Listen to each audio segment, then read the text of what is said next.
Hello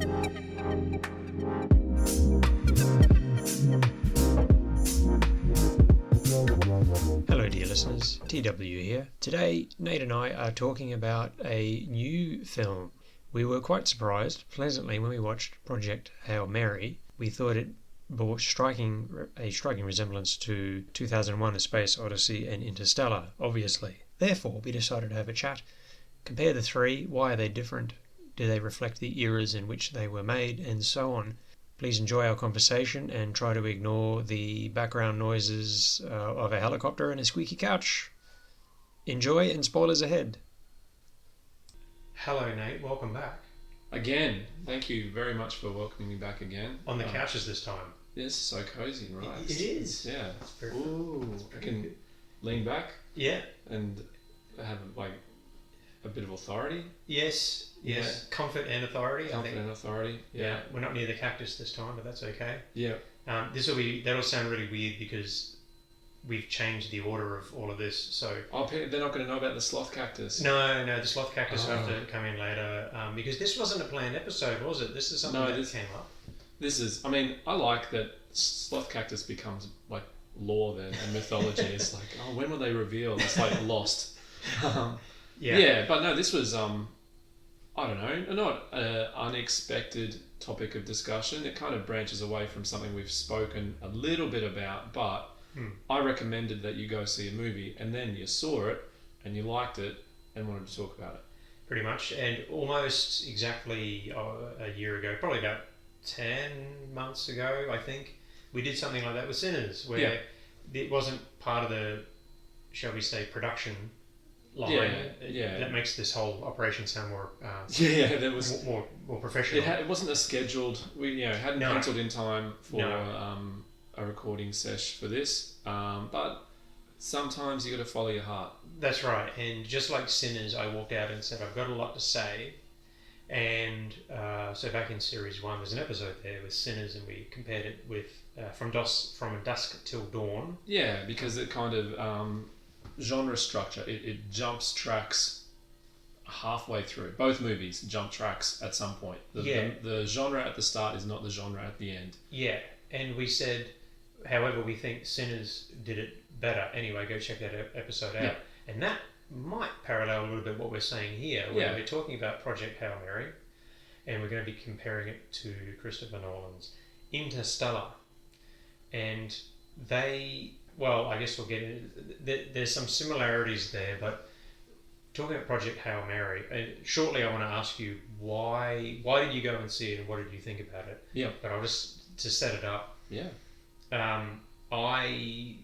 I wasn't planning on seeing it until you said go see it, because I knew nothing about it, and I like to be rather ignorant of things, which might mean I miss things, and thankfully I didn't this time. Yeah. But what I saw of it, I thought, okay, so you got Ryan Gosling in space, and it's going to be one of those sad, lonely man in space movies, of which there are a plethora. We've had quite a few of those in the last decade. Interstellar being one, but also Gravity, Ad Astra, Ryan Gosling himself, First Man. We have had lots of like prestige space movies over the last decade. What was the name of the one with Adam Sandler, and he was talking to a spider, and I don't know about that. That's on Netflix. That's, of all these ones I've seen, of all these ones that I've been aware of, that's the only one I actually watched. Yeah. Pretty good. He plays a Czech astronaut, and it's pretty, similar thing. Yeah, I think they're all trying to evoke Solaris in a way that, to varying degrees of success. Yeah. And varying degrees of like authenticity and intention. But I go on. No, that's right. And also not necessarily with the same focus. So some of them different emphasis, and that's why I didn't realise. I thought it was just another one of those. And Ryan Gosling, nothing against him. I had an absolute bland. You know, the emoticon was just a straight line for the mouth. Yeah. I had nothing positive nor negative. Having seen this film, I am thoroughly impressed with him now. Yep. And so not mentioning spoilers yet, but the idea that you have a problem. So in the case of Project Hail Mary, the sun is going to die, basically, from a human functional point of view. The sun's going to die. Can you go out into space and fix the problem? And So I didn't even know that going in, but that's a pretty obvious setup if you watch the trailer. Yeah. Um, and Interstellar is obviously doing the same thing conceptually. Go help humanity out of space. Yeah. We have a problem here on Earth, and the solution is out in space. Go fix. Yeah.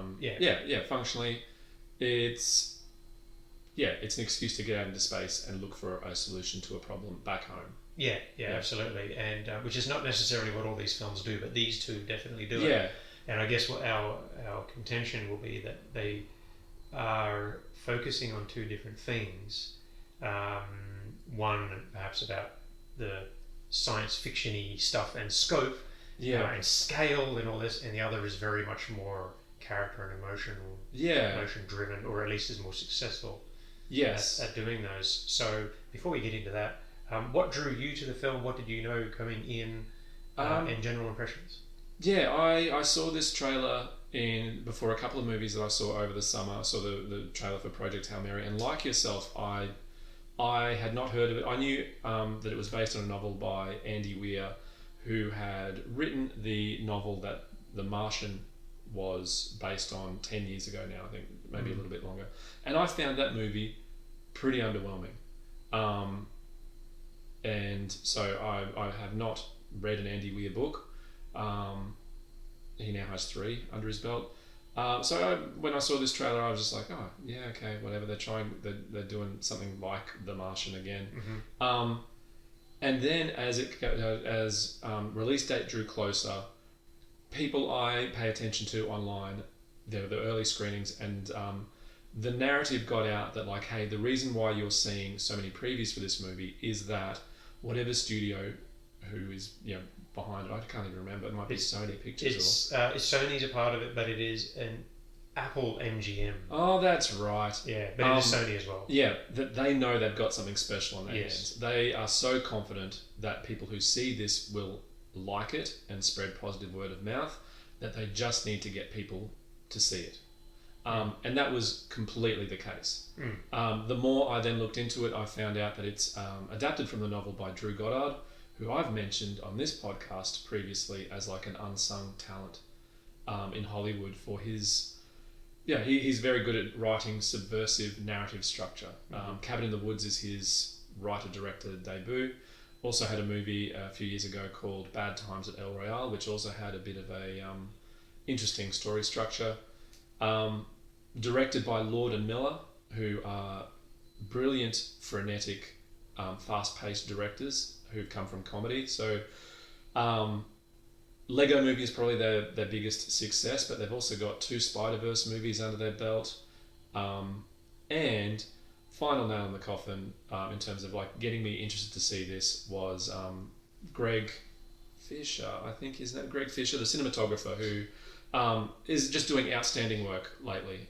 He's got 2 Dune movies, Blade Runner 2049, The Batman, all movies that are incredibly visually striking. They do light and contrast very well. And I mean, like, I am no Ryan Gosling devotee. I did not like him at all until I saw The Nice Guys. And that sold me on his comedic chops, which he's not generally known for. And then when people were going to see the Barbie movie, and they're like, oh, he's actually quite funny. I was like, yeah, that's what he's good at. Like Chris Hemsworth, that's when he's good. When he's not being given a chance to do that, he's no good. He gives a very good performance in this. Yeah, and the movie's really on his shoulders. Yeah, the cast in general is great. And there is a good amount of time given to, flashing back to being on Earth and so on. And they're all fantastic. But yeah, there's a lot of pressure on him to make it work. He nails it. Yeah, he does. And it's a... I don't know how to describe it. It's a lot could go wrong with this structure. Yes. Because it's a long movie that doesn't feel long. It is a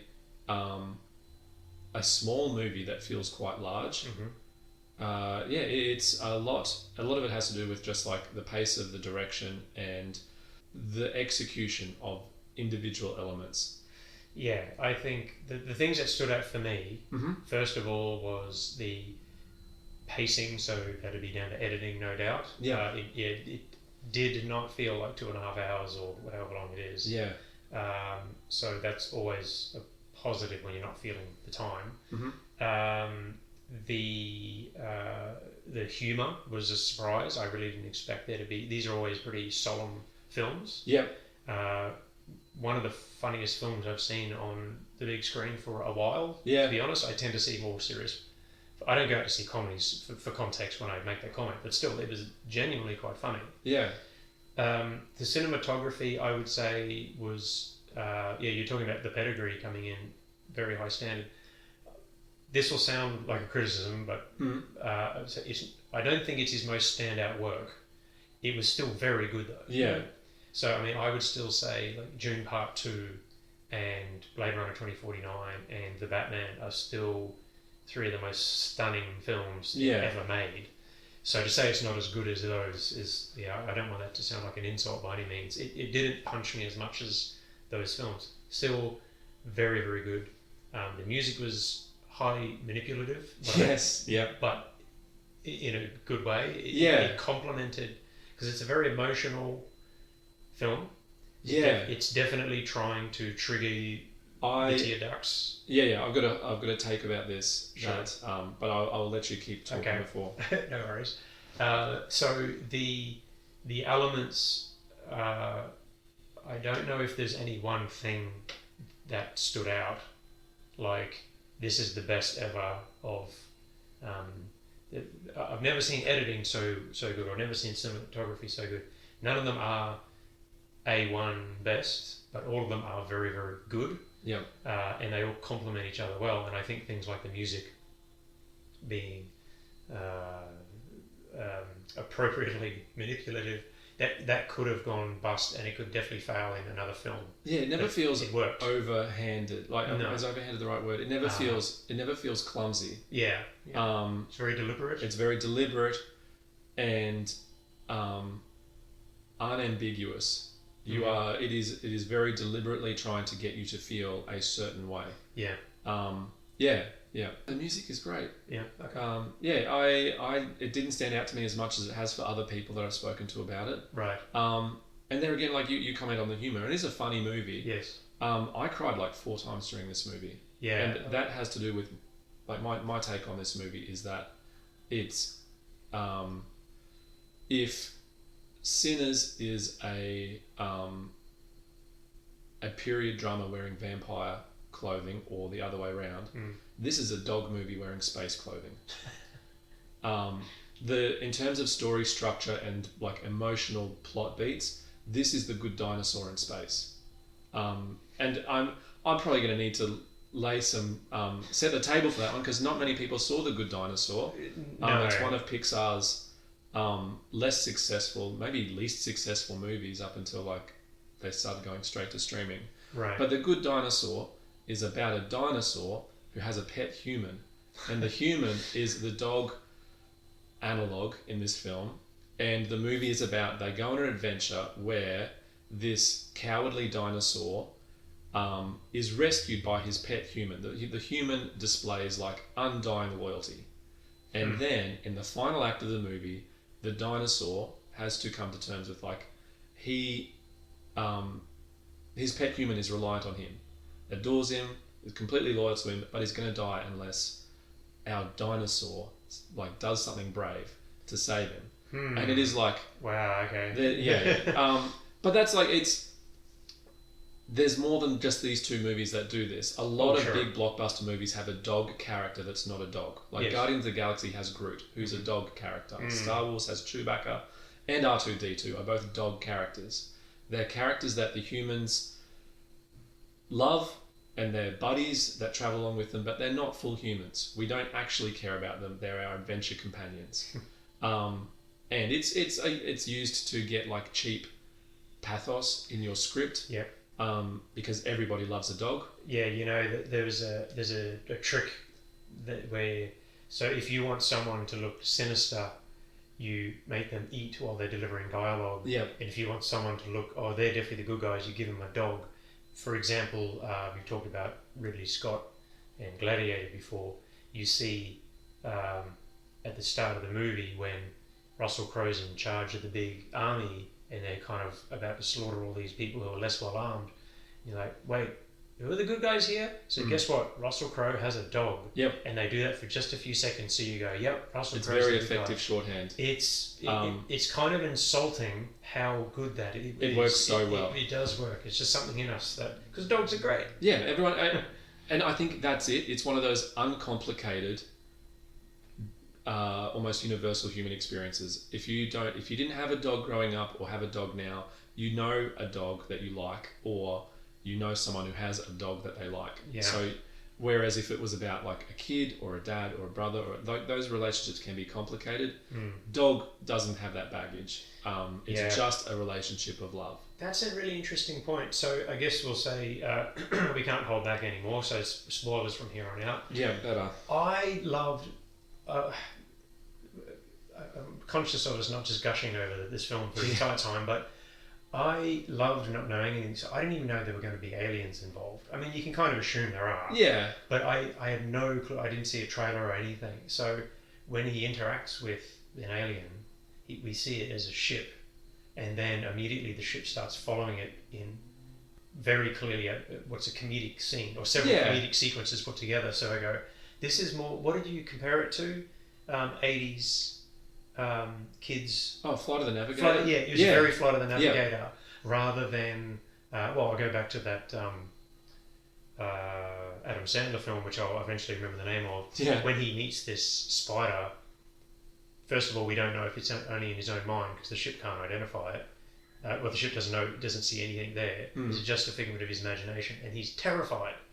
So that's usually how these films play out when they interact with the other. Yeah. It's usually scary. Yeah. And here it immediately.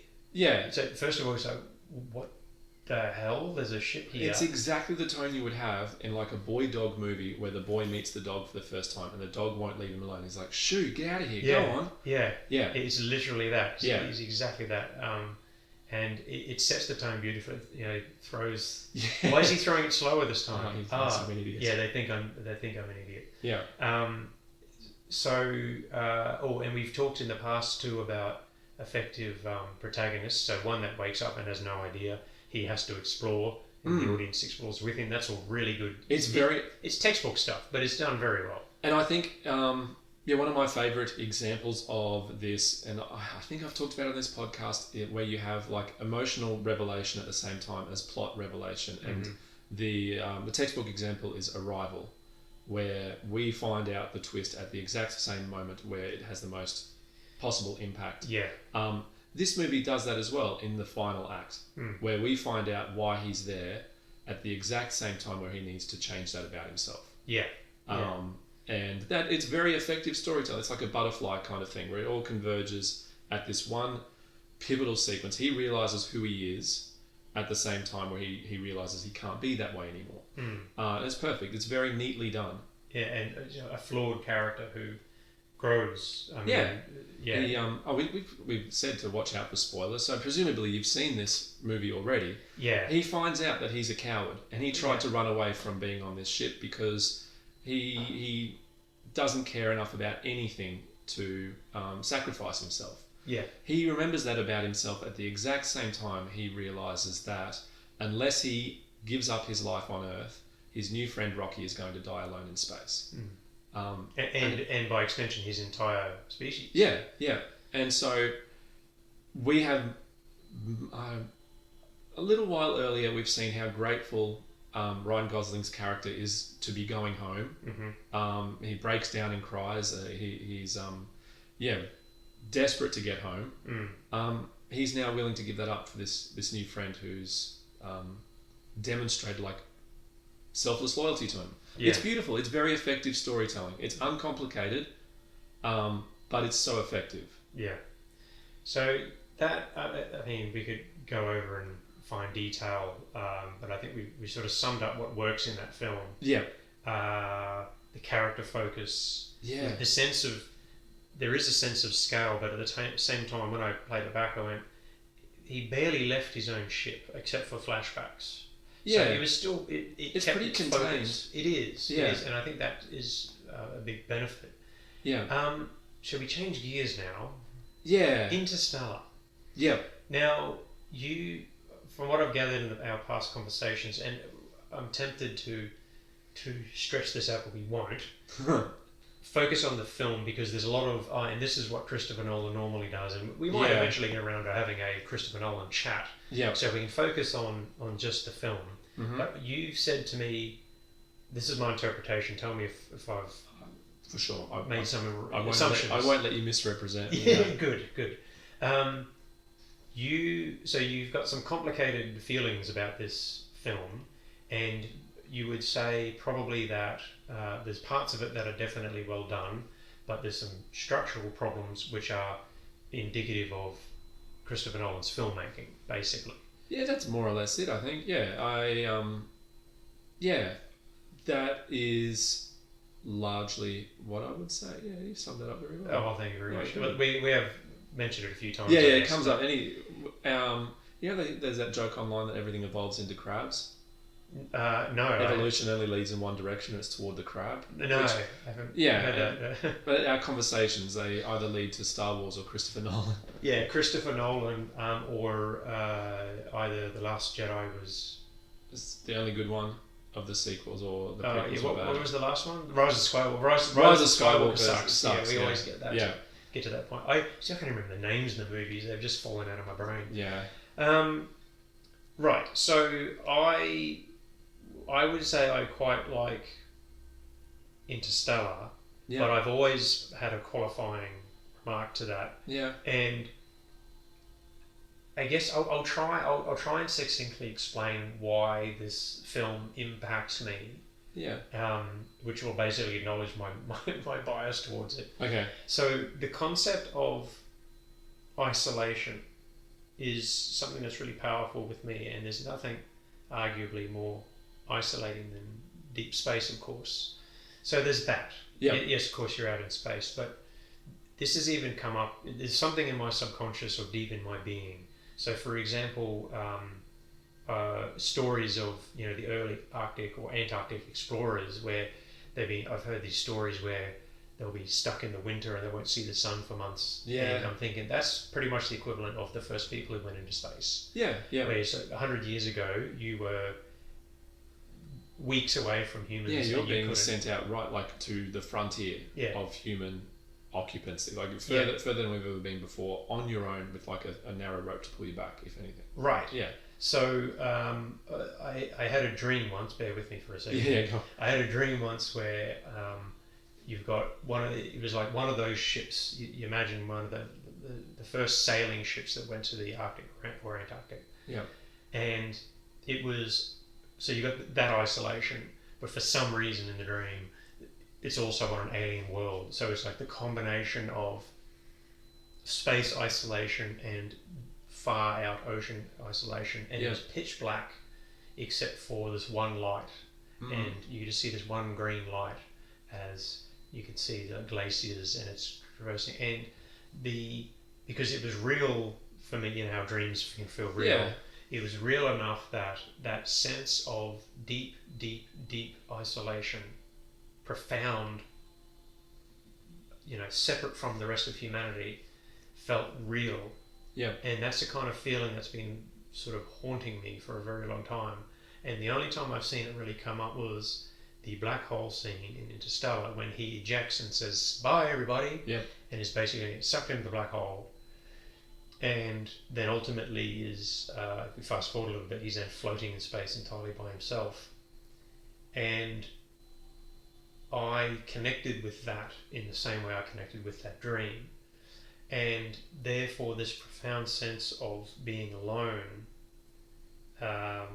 which is probably universal, but it speaks very strongly to me, that was activated when I saw that film. Yeah. So when I talk about really liking Interstellar, I kind of go, I'm keen to get it again, and I'd love to see it in 4K because it's a beautiful movie. It is. I think I'll be going, okay, I just want to get to that scene. Yeah. So when I say I like that film with an asterisk, that's kind of the asterisk. There's a very subjective experience going on there. Yeah. Because I acknowledge there are some issues with it. Should we talk about the big one, what Christopher Nolan tends to have issues with, and is evident in this film? Yeah. What's the thing that bugs you about him? Oh, I've got more than one. But But in relation to Interstellar. Christopher Nolan doesn't have characters in his movies. Is that the one you're talking about? 'Cause Yes. I've said lots. Yeah. Character stuff. Yeah, Basically. yeah. That's basically it. Like Christopher Nolan's, it's like his science fiction movies are very different to his non-science fiction movies. And I don't think he's a very good science fiction writer or director. Interstellar is the best of his science fiction movies. It's like a 6 out of 10 for me. People love it. People adore it because it's hard science fiction, and I get the impression it is pretty well respected. Yeah, I think its esteem has only gone up. When it was released, released to mixed reviews. People thought Inception was the better movie. No, really? Okay. Yeah, I mean, I think Inception is a bad movie now. I liked it when I first saw it, but I think subsequent viewings, and then Tenet is more or less the same. And I think that's how Christopher Nolan's movies tend to go, the science fiction ones at least, is that they're impressive on first watch, and then the more you watch them, the more you realise that it's... Can I tell you my theory about... Sure. Christopher Nolan's science fiction movies dissolve in 3 stages. Okay. The first is that his plots are very, very complicated. Yes. And he cannot do a simple science fiction plot. Project Hail Mary has a complex plot, but it's simplified. Yeah, and I'll mention briefly too that I went to see this with fellow podcaster, a guest, Kate went along as well. Kate read the book and she said, a lot of the science fiction stuff was stripped out. Yeah. It was streamlined. So the adaptation, I think, was quite effective. It doesn't. There's no magic in there or anything like that. Everything holds up scientifically. It's just, this is not a lecture. This is a story we're trying to tell. So Christopher Nolan's science fiction movies and Interstellar, the plots are very complex. Christopher Nolan also likes ambiguity in his stories. He likes to present questions and then leave the answer up to the audience to figure out for themselves. Famously, the spinning top at the end of Inception. Yeah, in Interstellar, of course, we never entirely know who the interdimensional beings are or whatever they are. And that's a high risk game to play if, and the third stage where it dissolves, you also have continuity errors. Because it's hard as an audience member to tell what is a clue and what is just wrong. Right. So like Interstellar, the conventional read on Interstellar is that it's a time loop story. That future human civilization is able to manipulate time through gravity, somehow. And so they send back this wormhole to take ships to this black hole, where these planets are and all that sort of stuff. That's never directly explained to the audience. No.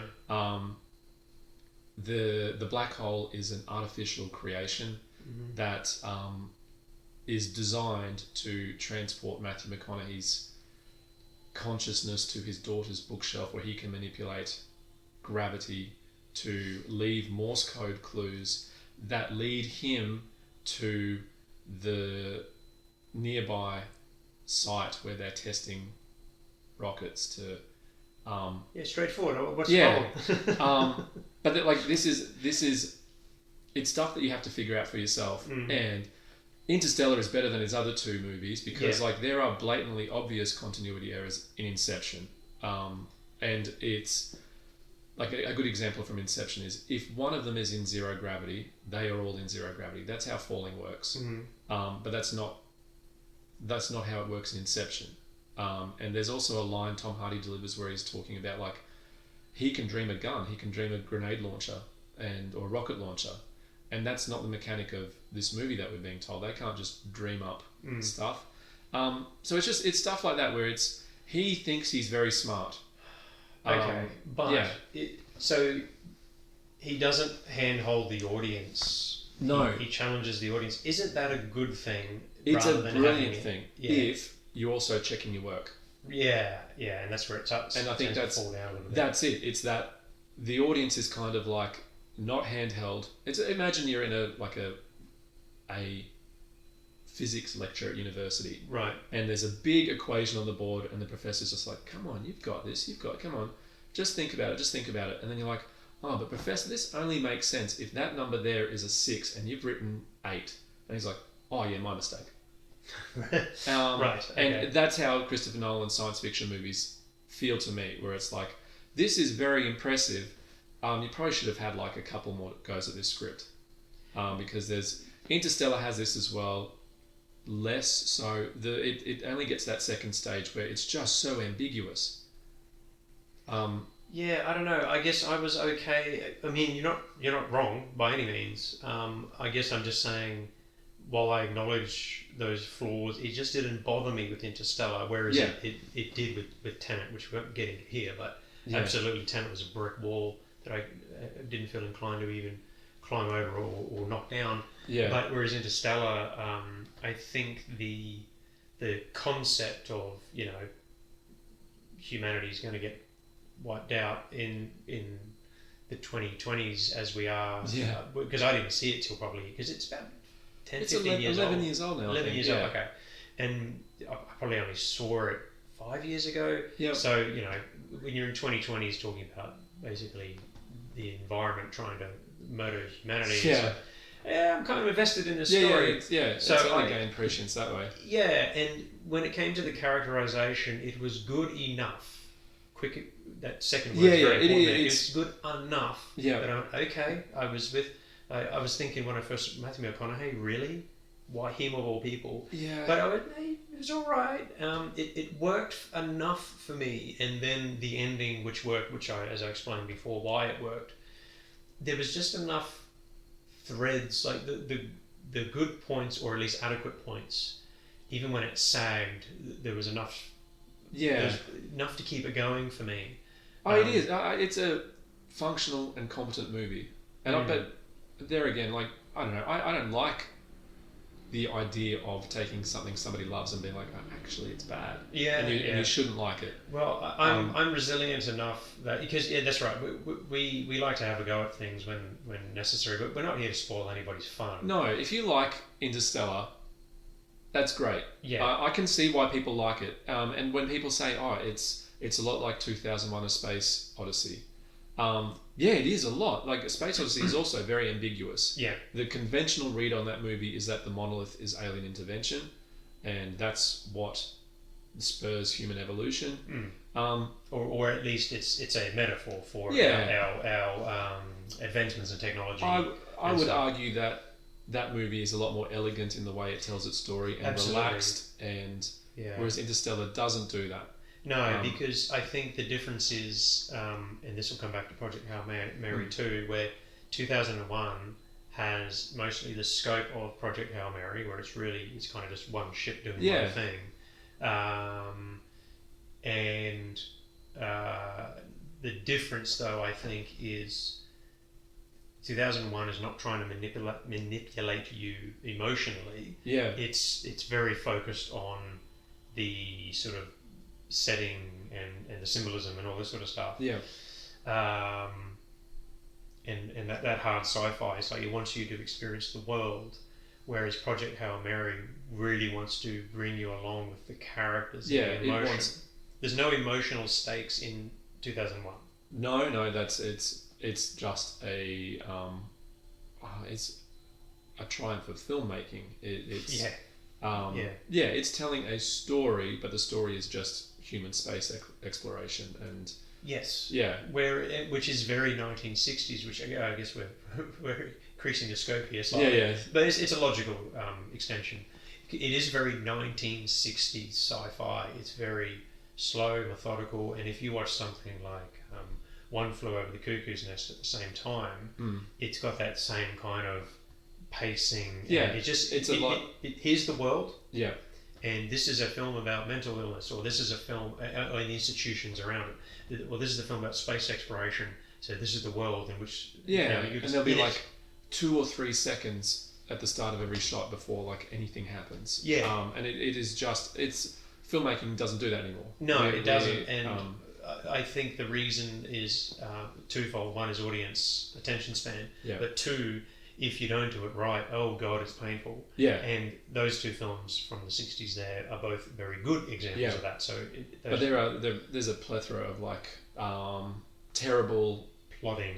Yeah, like the original Italian Job. I saw that recently, and that movie has issues with that, where it almost feels like you can see stagehands being like shuffled out of frame before they start doing it, and then like action. You see those sections on the news, you know, when they're interviewing somebody and they'll get, here's stock footage of the person walking down through the park. Yeah. And sometimes they'll cut incorrectly and you'll see them standing still for just a split second. second. Yeah, and then like, yes. Yeah, and walking. So it's a little bit of that. And another quick example, I'm a bit of a sucker for the 70s Dirty Harry films. Yeah, I love that. Yeah. And then I went back and watched Bullet, Steve McQueen, which is a proto version, and went, oh, went the wrong way. Yeah. It's for those exact reasons where I think if you'd seen it first, you'd go, great. Yeah. But if you grew up on Dirty Harry, you go, oh no, this is the slow plotting version. Yeah. It doesn't have the personality either. So, yeah, sci-fi in the 60s, slow, methodical, and it does feel like Interstellar has one foot. Yeah, it does want to be the follow-up to 2001, I think. Yeah, I've said it before. I think it is our sort of, at the time, that was our generation's 2001. Yeah. They weren't the same movie. They weren't trying to do the same thing, but there was enough overlap. The parallels were pretty obvious, I think. Yeah, I mean, I think the people praise Matthew McConaughey's performance in that movie.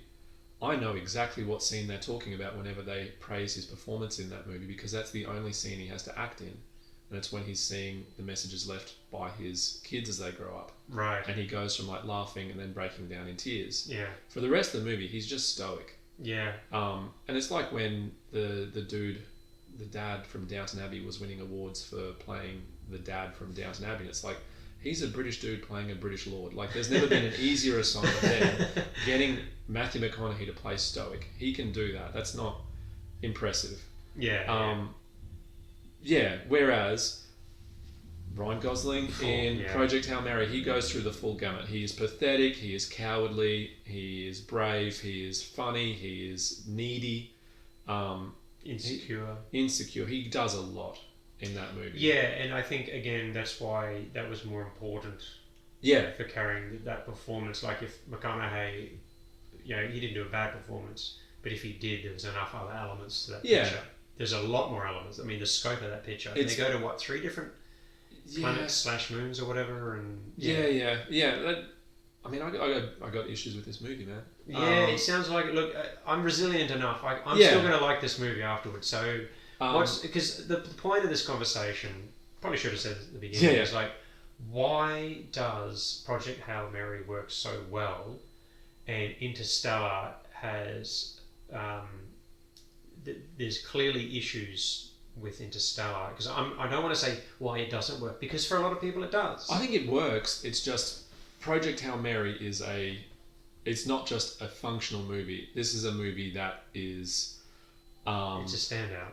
Yeah, it's I don't want to call it a masterpiece. I don't know about that, but it is a like best in class example of the medium. It feels a lot like this actually came up with our good friends at Second Wind, Darren Mooney and Jack Packard and Marty Sleever, who do the Rewind podcast. Yeah. And I straight after watching the movie, I went, what did you have to say about it? Because I was just trying to digest so much bouncing around in my head. Yeah. And the comment they made was, it feels very much like we don't have an Interstellar 2. Yeah. And thank goodness, because why, you know, it's a sequel that no one would ask for, like most sequels that Hollywood does. But there was still a niche there. Yeah. And there was a lot of these lonely men in space films that were trying to do that. Yeah. Or at least brush up against it, or at least grab the coattails of, even if they weren't trying to do exactly the same thing. Yeah. And it feels like Lord and Miller and everyone else involved looked at Interstellar and said, okay, what if we fix those problems? Yeah, It feels like a response, like spiritual sequel, or at least something that's we like that film, but we acknowledge the problems and we can do it better. That's what it feels like. Yeah, I think that's a pretty fair take. That's how I felt about it immediately afterwards. I felt two things immediately afterwards. Emotionally exhausted, because I'd cried 4 times. Yeah. But also this is a direct reaction to Interstellar. The way this movie's executed, and how heavily it leans on emotional engagement, whereas that was the big criticism of Interstellar at the time, was that this movie is so dry. It tried to be emotional though. It wasn't trying to be 2001 with no emotional. There's no emotional evolution of characters in 2001. There's no attempt to do that. No, and I would argue that Interstellar even tries to shoehorn in emotional engagement to its detriment. Well, I mean, because the core, as in the emotional core, is McConaughey basically succeeds through his connection through his daughter and love. Yeah, and he can. There's 2 familiar relationships there that the movie is leaning very hard on. There's the relationship between Michael Caine and Anne Hathaway, that's a father-daughter relationship, and then Matthew McConaughey and Murph, his daughter, who's played by different actresses. And neither of them are believable for different reasons. And when I say believable, I believe that Matthew McConaughey could have a daughter, and whatever. It's not. It's an emotional acceptance of the fact, and I think part of the reason why that Matthew McConaughey and Murph relationship doesn't ring true is it's hard to buy a relationship between 2 characters when the character is played by different actresses through the film. Yeah, because time obviously. It transpires because she's she 10 or 12 or something. But also we don't spend enough time with the characters spending time with each other. No. And the biggest connection is that scene where he's responding to the messages where over time she gets angry at him and then he realises that he's lost his daughter. And I understand. I fully accept the irony of that scene only works if you have your own personal facsimile of that relationship that you can map onto what you're seeing, where you can be like, I've lost someone and that's what that person's feeling. And that's exactly what I'm talking about with the Ryan Gosling Rocky dog thing. Yeah. But it's everyone has a dog, or everyone knows a dog, and it's uncomplicated. Yeah, maybe that's what it is. We're trying to pinpoint why the emotional stakes. Project Hail Mary is just perfect when it comes to the relationship between those 2. And now that you've said that dog thing, I can't get it out of my head. Rocky's absolutely a dog character, isn't he? One of my favourite non-human characters probably ever in cinema, by the way. He's so good. Let's go back to the positives. With every day that goes by, I hate the internet more and more. Okay. But genuinely, I think a good way to get a sense of how something is permeating the culture is to see whether people are doing fan cartoons. And Rocky is... I'm seeing amazing. Yeah, Rocky has already become...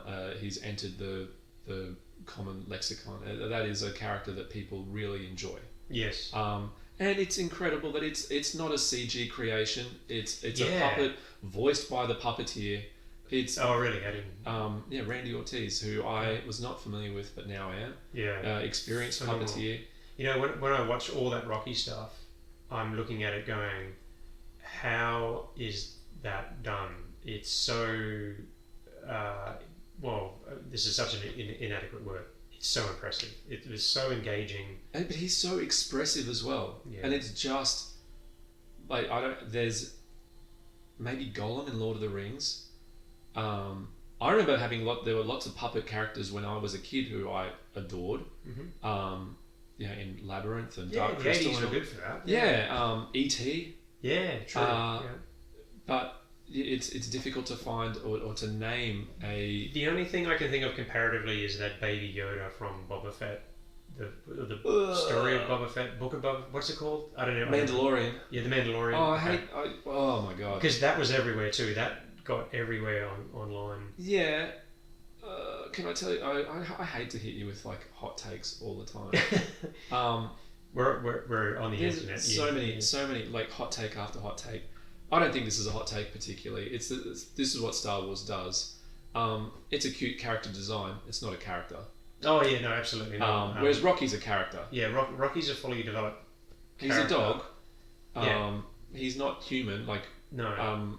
Grace talks down to him, and Yeah, we understand the stakes because Rocky is also there trying to help his species. Yeah. So there's, even though we don't know, you're just like, well, Rocky's cool, so we want them to be okay. yeah, I as like well. Rocky and you feel for Rocky. Hey, the more we find out about Rocky, that like he, all his crew died. Yeah. Which meant no one was watching him sleep while he was, which is a big deal for their species. Yeah. It is just beautiful and heartbreaking how lonely he is by the time he meets Grace. Yeah, when he's knocking on the door at the Yeah. end, I'm going, oh, when it was just quiet, and I'm going, geez, and you can see this little puppet comes running up to the glass, and somehow I could see his emotion.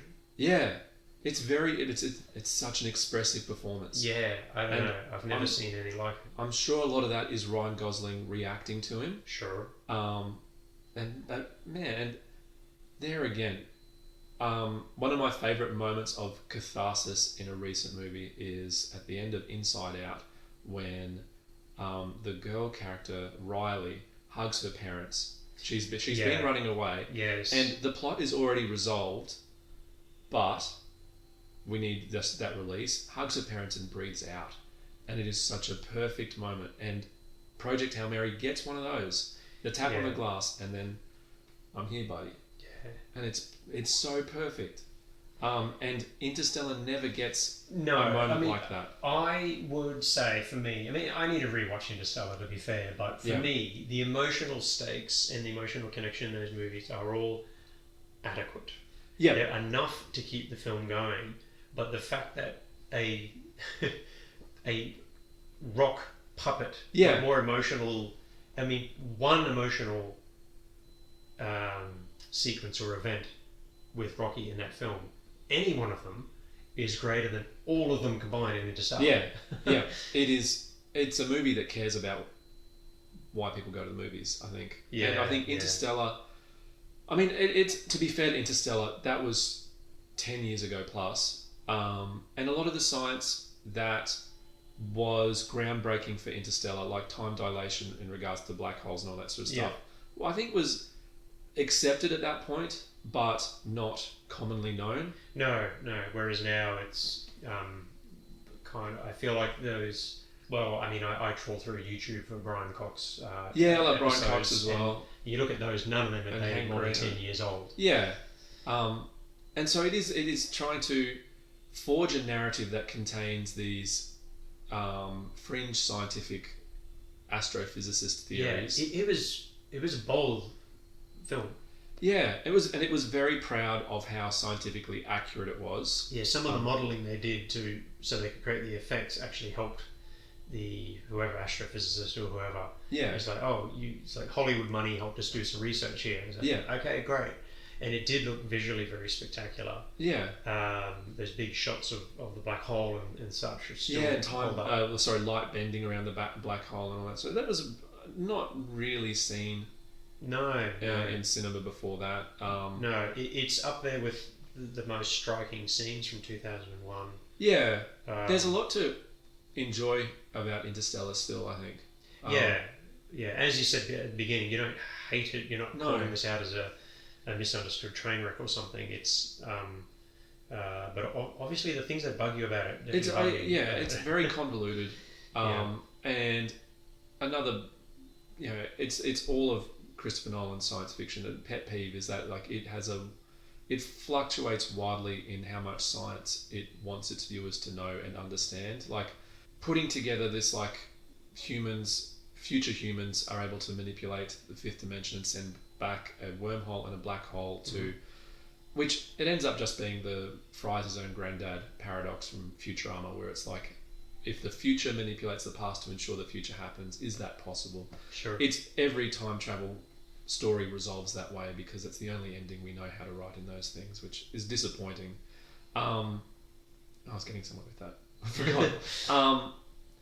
Yeah, that you have to hold enough scientific knowledge and understanding in your head to make that work in your brain, while also the movie will explain what Murphy's Law is to you incorrectly.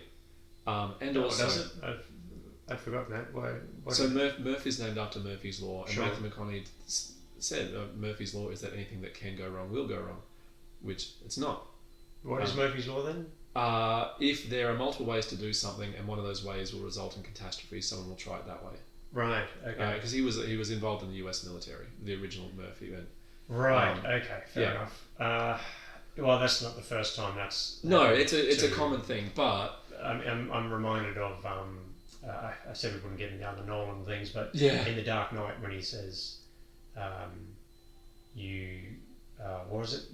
Is it close to the vest, close to the chest? No, where he talks about the Roman emperor who he says something like you got Dent talking to Bruce Wayne and Rachel, and he's talking about the fact that there was a Roman fella who was the people saying, "Can you come back and help us?" and something like that, and that's obviously a metaphor for who he is, the DA, and who Batman is, and so on, and it links into that statement about you either die the hero or live long enough to be but that's historically inaccurate. The person they're referring to, it was all simplified for the sake of making that little metaphor work. Yeah, is my point. Which I'd buy in a Batman movie a lot more readily than I buy in. That's true. Yeah, and also the other one is like if you land on a planet that's covered in water and has an atmosphere, you're gonna get waves. Yeah. And it's wild then that these astronauts are surprised that it's not just a still body of water. Anyway, that's not as bad as Prometheus taking the helmets off. No. When I say like this movie has issues, it's only that Nolan is so ambiguous with his storytelling that he invites you to pick over the movie for skerricks to make sense of the plot, and then you find these skerricks that are not clues, they're mistakes. And it makes it all seem like an Emperor's New Clothes type situation. Yeah, and you either you're connecting with the film in such a way that it doesn't bother you, or not, in which case those things are really going to bother you. Yeah, that's it. Whereas I think that sounds like a pretty good summary of Interstellar. Not a bad film by any means. It's got some flaws, and you're either going to gloss over the flaws or not. Yeah. Whereas Project Hail Mary is. I don't know. It could be my film of the year. Yeah, I think it's that Almighty Supreme for me. I've still got to see that, admittedly, but very different movies. I mean, they're both like anchored by a phenomenal lead performance. Tonally very different. Probably Project Hail Mary is the more impressive film. There's so many elements in that movie that are like set design, the puppetry of Rocky, as we've mentioned. It's doing a lot more. It's a lot more ambitious than Almighty Supreme. But who knows? We've still got it's April now. It's almost May. We've still got 7 months. Yeah, there's a lot more to come out, so I'm not going to make the call yet. But we did make that speculative call on Sinners, and it turned out to be true. It was challenged a little bit later in the year. It was, so we'll see if some nice surprises come our way. I mean, I hold out hope that June Part 3 will be a standout, but I am doubtful. I think it'll be good, but I can't imagine I'm going to be leaving the cinema saying it's as good as Part 2. Yeah. So, I don't know. I don't... We'll see where it lands, but I guess I've still got a lot of love for Interstellar because apparently I'm a bit of an existential weirdo, but Project Hail Mary was a really, really lovely surprise. Yeah, I'm glad to hear that. And thanks for the recommendation. I think I would recommend everybody go see that movie. It's solid recommendation. I would rather people go see that than the Super Mario Galaxy movie. And if you vote with your wallet, this is the kind of movie that you want to see made. You've got to tell people to go see it. Yeah. Yeah, just means we're giving money to one of the only 3 companies that make movies now, unfortunately. Yeah, but we're giving them for this reason. They know Yeah. where this money's coming from. And it's not coming from the Mario Galaxy arm of their corporation. It's coming from the... Or it's another company with their 26th film in an expanded universe or what have you. So, yes, it's attached to a novel and all the rest of it, but it stands on its own, which is so rare these days. Yeah, that's true. There's a lot of interesting films. You mentioned Mighty Supreme, but there's a lot of interesting films in the past, say, 12 months or so, films that stand by themselves, which is wonderful. Yeah. And I'll just mention too that I was really disappointed. I don't know when I found out. At some point, I found out that Lord and Miller were 2 different people. When I heard that name, I just thought, you're in charge, but you also make flour down at the mill. I thought, and then I found out the 2 different people, and they're just not as exciting to me now. Yeah, I like them as directors. I didn't like 21 or 22 Jump Street. I haven't seen them, but yeah. And they're like Ryan Gosling with me, right? I know they exist, but I kind of just... Yeah, and I like the Sinners comparison and Weapons last year as well. This feels like a staking a claim for these 2 guys. This is not just a family movie. No. This is they I don't know, they want a piece of that post Spielberg pie. Like Jordan Peele is doing. Yeah. And they could do it. They're very talented directors. It's not unsaid because you said it. I'll say it as well. This doesn't feel like a 2.5-hour movie. No. And when it was over, I mean, it probably has one too many endings for me. I would have been happy for the movie to end with the fist bump through the glass, but it is so brisk. Yeah, and this, as much as I like Interstellar, that's a 2.5-hour movie. That feels like a 2.5-hour movie. At least 2.5 hours. Yeah, fair enough. All right, well, I think that's probably our summary, and I think for the first time since the pilot series, we got an episode below an hour. It's just though, hey, 56? 56, 57, 57 and a half. Well, this could go on. You're counting seconds. All right, well, I guess we'll say, yes, as you say, the summary, high recommendation for Project Hail Mary, and hoorah for films that have their own identity and stand out. Yeah, there's room to love both. If you love Interstellar and you haven't seen Project Hail Mary, go see it. If you like movies, go see Project Hail Mary. Yep. If you like 80s puppet science fiction movies like E.T. or Flight of the Navigator, it is extremely your thing.